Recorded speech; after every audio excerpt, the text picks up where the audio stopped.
Damos la bienvenida a Renan Estensoro, director ejecutivo de la Fundación para el Periodismo, que también es una institución que tiene a cargo el proyecto Bolivia Verifica. Muy buenos días, Renan, ¿cómo estás? Buenos días, Cecilia. Un gusto estar contigo en este programa. Muchísimas gracias. Vamos a hablar del trabajo que está realizando, por favor, Bolivia Verifica durante toda esta campaña electoral en particular, pero también que ya viene realizando desde mucho antes, aportando a lo que es, el hecho de detectar las fake news o información falsa.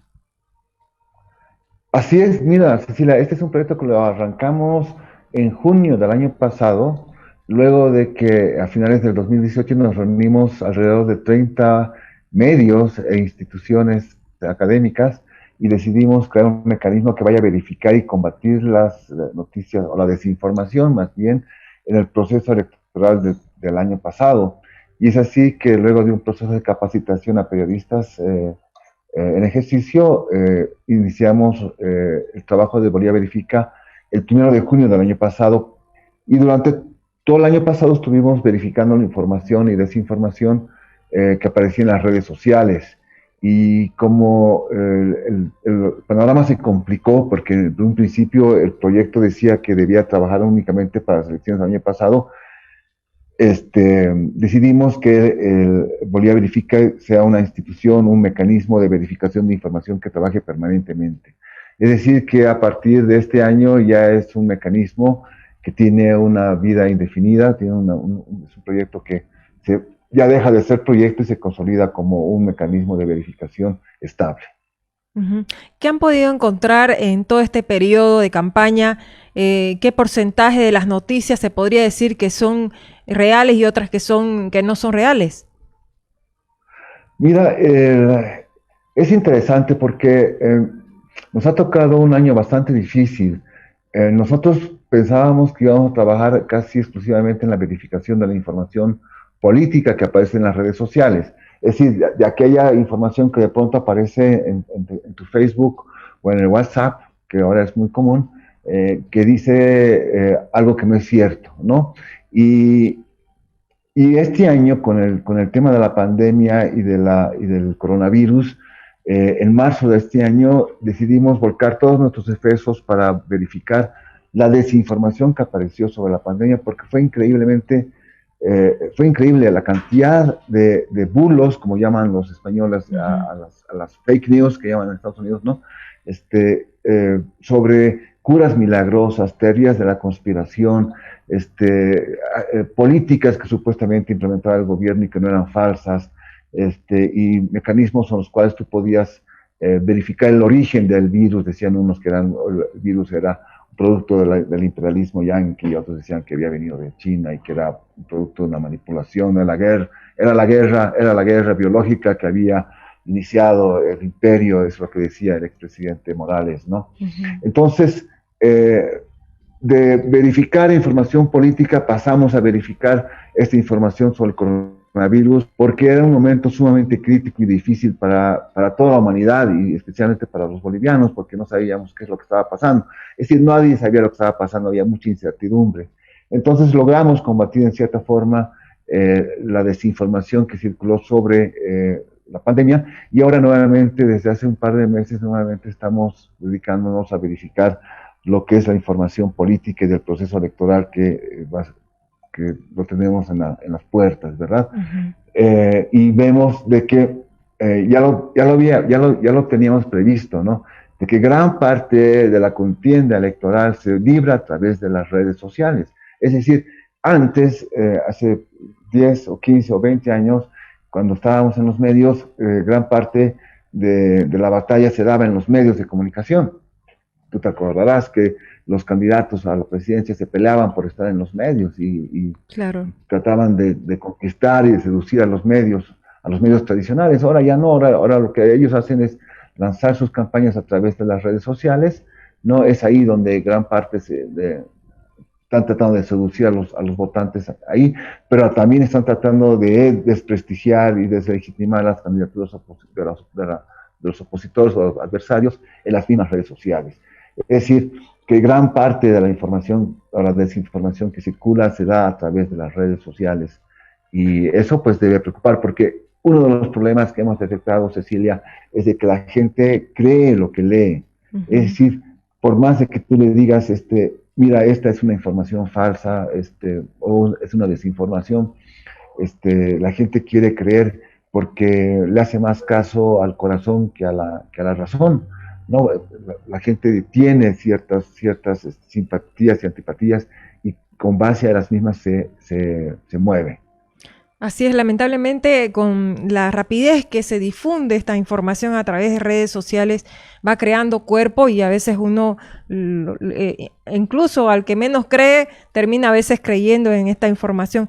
¿Se puede determinar alguna cifra? ¿Cuántas noticias falsas ustedes han detectado en qué periodo? ¿Se puede hablar de eso? Mira, es muy difícil cuantificar la cantidad de desinformación que sale, ¿no? Es decir, nosotros tenemos identificadas algunos perfiles de gente que se dedica a diseminar o generar desinformación, ¿no? Hay estudios que dicen que alrededor del 70% de la información que circula en las redes sociales es falsa, ¿no?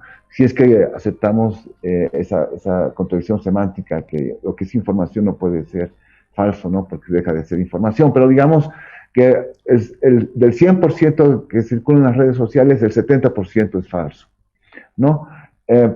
Para que te des cuenta de cómo están las cosas, diariamente nosotros ingresamos a las redes sociales y diariamente encontramos que al menos 14 de las alrededor 20 notas que verificamos son falsas. O sea, más del 50% de lo que verificamos es falso. Es decir, es falso porque los datos son falsos, son inventados, o es falso, o es engañoso porque mezcla verdades con mentiras, con la intención de engañarte, de hacerte creer algo, ¿no? Entonces, por ejemplo, mezcla situaciones que son verídicas, pero le mete, digamos, alguna declaración que es falsa. Por ejemplo, lo de ayer, que pasaba ayer con el candidato Carlos Mesa, hizo una conferencia, ¿no? La conferencia era cierta, ¿no? El tema fue abordado, pero no dijo lo que le estaban haciendo decir. Y además de eso lo hicieron aparecer como si una cadena internacional fuese una información de una cadena internacional. Entonces tú lees eso y cualquiera, incluso nosotros periodistas, que tenemos un entrenamiento de años en esto, caemos en la trampa. Entonces imagínate la gente que no tiene este entrenamiento, pues cree todo lo que encuentra, claro. Y ese es el gran problema que tenemos.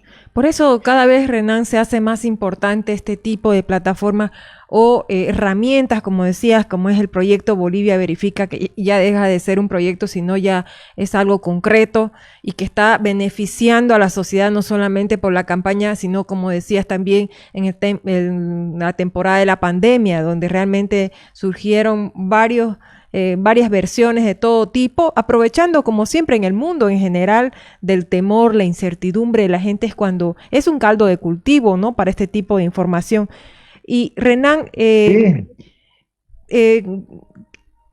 hacen ustedes cuando detectan, por ejemplo, que algunas cuentas específicas, algunas personas específicas son las que difunden con frecuencia este tipo de información falsa? ¿Hay alguna forma de defenderse, alguna forma de bloquear? ¿O qué dice, si hay algunas normativas también en Bolivia?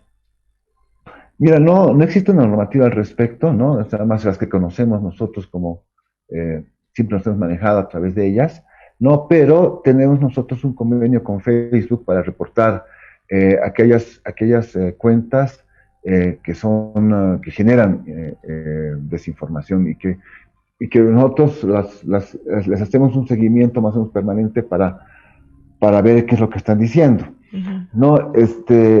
Pero, mira, el tema es la desinformación, la generación de desinformación se ha convertido en un gran negocio ¿no? Aquí a Bolivia nos llegan bulos que son originados en Argentina, en Venezuela, en México y en Rusia, ¿no?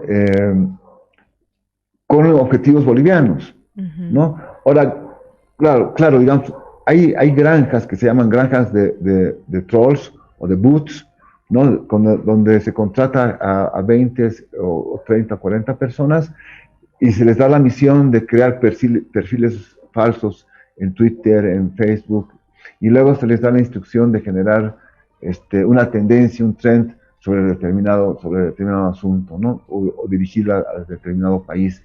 Este, eso es un negocio para ellos, ¿no? Mucha gente vive de eso, de generar desinformación desde donde están. Incluso puedes hacerlo, o lo pueden hacer, digamos, desde sus casas, ¿no? Pero esa es entonces se ha visto que es una industria y que es muy difícil irla. Y es por eso que estos mecanismos, el mecanismo como Bolivia verifica, que existen varios en otros países, ¿no? En Argentina está chequeado, que es una organización muy interesante de la cual nosotros hemos aprendido a hacer esta verificación porque hemos pasado por un proceso de capacitación que ha estado a cargo de chequeado, ¿no? Existe México Chequi, Colombia, otros mecanismos, efecto Cocuyo en Venezuela, Maldita es en España, ¿no? Se ha visto que nacieron como proyectos como nosotros, pero ya son mecanismos permanentes, se han convertido en medios de comunicación digital especializados en el combate a la desinformación. Y en ese camino también Bolivia verifica, ¿no? Es decir, nos vamos a convertir ya en un medio de comunicación que nos vamos a especializar exclusivamente en la verificación de la información, en combatir la desinformación, para que la gente vea en nosotros una entidad en la cual puedan ellos confiar. Es decir, si tienes una duda sobre una información que te ha llegado en el WhatsApp, la puedes remitir y nosotros la verificamos y damos un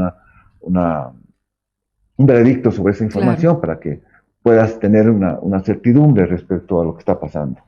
Muchísimas gracias, Renan Estensoro, director ejecutivo de la Fundación para el Periodismo, institución que tiene a cargo Bolivia Verifica, que es un proyecto para verificar, descartar o confirmar una información en cualquier periodo, no solamente en la campaña electoral. Así que es un gran aporte a la sociedad. Gracias, Renan. Gracias a ti, Cecilia. Un gusto saludarte. Igualmente, buenos días.